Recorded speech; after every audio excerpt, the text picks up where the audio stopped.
Hello, YouTube. Fyodor Konyukhov is a respected man, and Fyodor Konyukhov is the first professional traveler, first in the USSR and later in Russia. A long-distance captain, a pilot of air balloons, a dog sled rider, mountaineer, a writer, and a priest.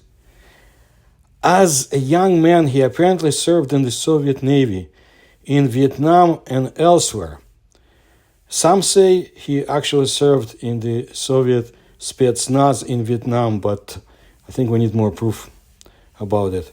Among Konyukhov's achievements are several around-the-world expeditions, a number of crossings of the Atlantic Ocean on sailing yachts, and a rowing boat.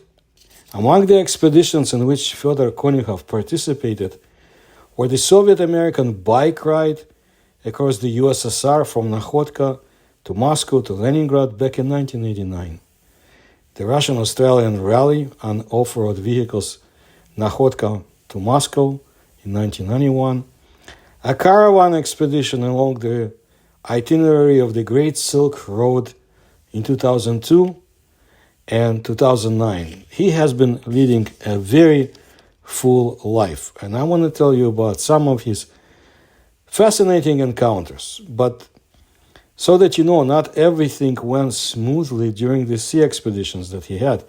In addition to the troubles created by the natural elements, Konyukhov received unpleasant surprises from people as well. During one of the voyages, Konyukhov caught a tropical infection and he had to stop in the Philippines, while local pirates took advantage of the forced staying of Konyukhov's yacht, so to say, and they stole it. After recovering, in order to find his own vessel in the sea latitudes, Fyodor took possession of this rubber yacht or ship that belonged to the pirates and caught up with his own. So maybe he was in the Spetsnaz. Fyodor Konyukhov also made land trips, repeating the path of famous taiga or boreal forest explorers. Fyodor Filipovich Konyukhov treats life philosophically, and he does everything possible for new achievements. So in March of 2023, together with Ivan Minyalo, he ascended on a balloon from Kirovsk, it's a city in Russia, to become the master of new achievement in duration, more than 60 hours, and flight range. The final point of the trip was Krasnoyarsk territory, and I tell you quite a lot about paranormal phenomena there.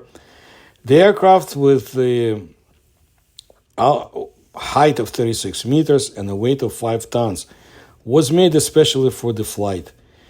The first person he was in the world to reach the 5 poles of the Earth, north and south geographical, poles of relative inaccessibility in the Arctic Ocean, poles of altitude, Jomolungmu, and also the point of Yachtsman, the Cape Horn. But actually, he crossed the Atlantic Ocean alone in a rowing boat with a world record of 46 days and 4 hours.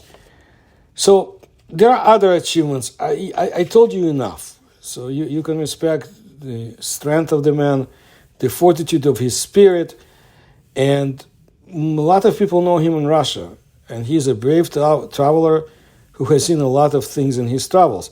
For example, sirens and mermaids. Yes, that's exactly how Konyukhov saw them more than once, and there were even witnesses with him. So there you have it. So much for the mythical creatures. What kind of myth can they be if Konyukhov observed them personally? A lot of people swim across the ocean, but how many can boast that they saw mermaids and ferocious sirens that chased after them? Maybe they did, but who will tell about this? You know, when you talk about it, people will immediately declare you crazy, and all the sponsors will run away. And Konyukhov is so famous that he just doesn't care. what's there and who has who tells him what to do, what to say. He's a famous Russian traveler and adventurer. And yeah, he saw mermaids and sirens and encountered them in his round-the-world travels. So I was asked more than once, when and where did he see these sea creatures?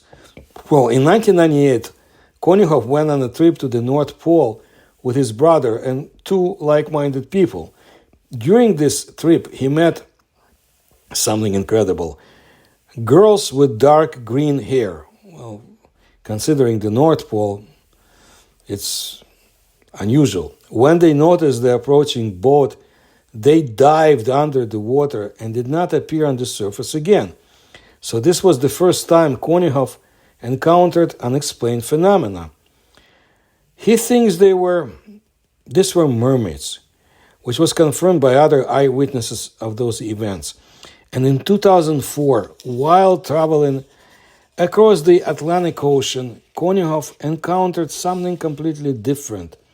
Sea beasts, which he called sirens. These creatures were almost hairless on their heads. Their eyes resembled snakes, and gill slits could be seen on their necks. But the scariest was their cry or shriek, which was so piercing that Konyukhov almost fainted. Sirens, if you believe the myths, are able to deafen a person with their cry and then drown him. And it turns out that this is not a myth, but really they can do it, according to Fyodor Konyukhov, who not only saw mermaids and sirens, but also learned to distinguish them.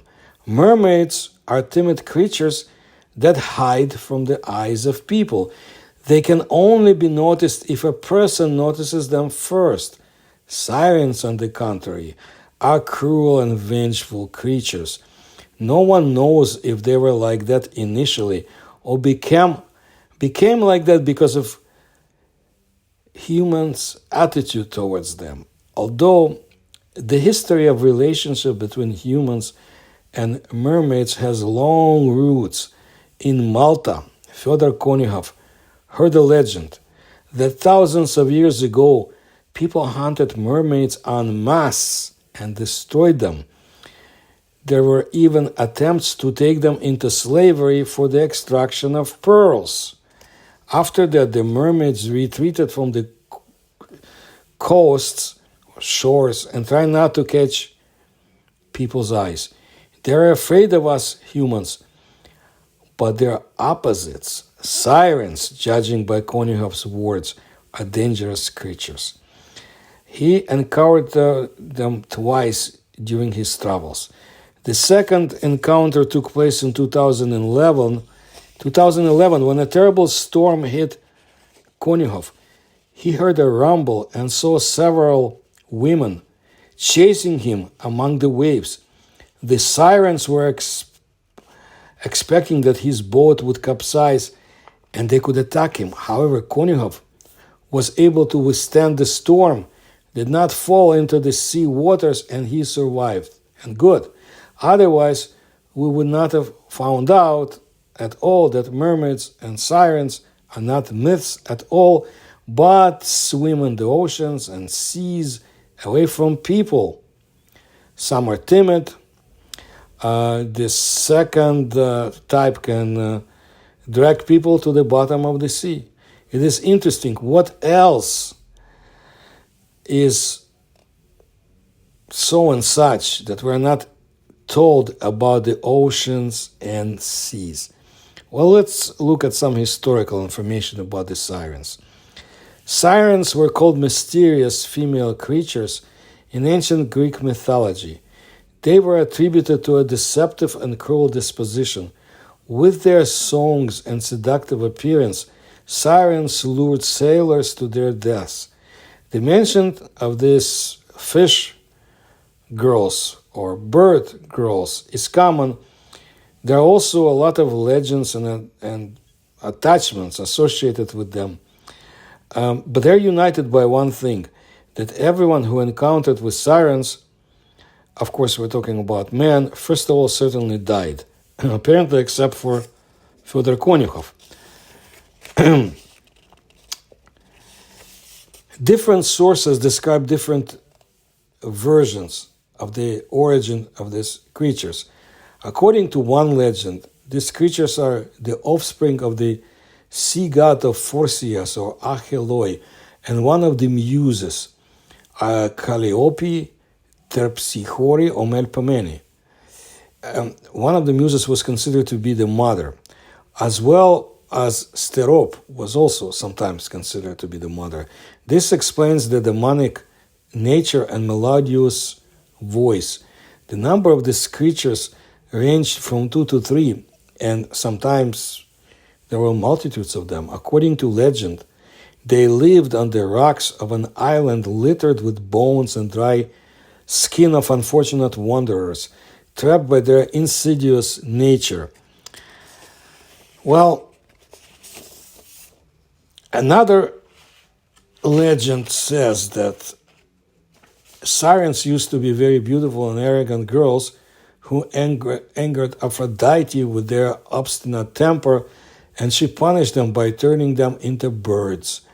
Another, no less beautiful legend says that the nymphs became sirens, who were turned into birds by the muses.